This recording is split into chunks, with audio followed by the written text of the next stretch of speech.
The racial unrest in the summer of 2020 led to increasing calls to defund the police. Currently in PA, $2.617 billion is spent on criminal justice. Zach White is a police academy recruit from Jackson, New Jersey. Currently, White is attending a police academy in Ocean County. I have to do a year with Seaside Park as part of the contract of them sponsoring me for the academy. And to go full time, I would like to work options back into either my hometown Jackson Police Department or the Ocean County Sheriff's Office.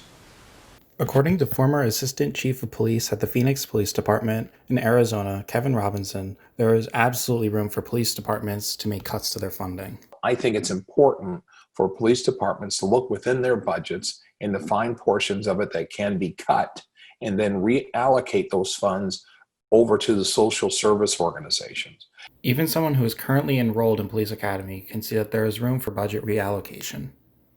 It really depends on your area. I can see where in some places you don't need a lot of law enforcement, so you can put that in other places. There are, like some places in New Jersey, there are some heavily funded departments. Trenton, Camden, Princeton, Newark, the big cities. In Eugene, Oregon, there is a crisis team in place specifically to handle mental health emergencies. This program is known as the CAHOOTS program.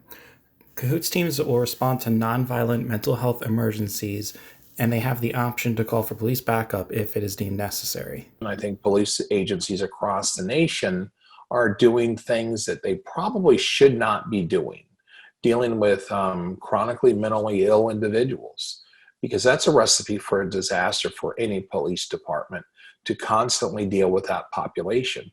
What is needed are experts who know how to communicate with that population, not police officers who, granted they have a very tough job, and I applaud all of them for doing their jobs, but they're really not trained or properly equipped to deal with somebody who is having those types of issues. I can support that because in the end, police are there for backup in case something were to happen.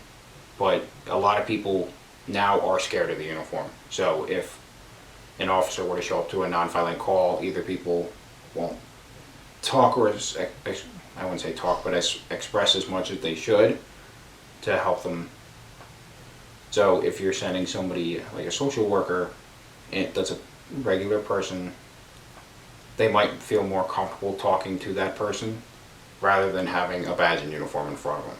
But for more serious cases, I would definitely have the officers there for backup.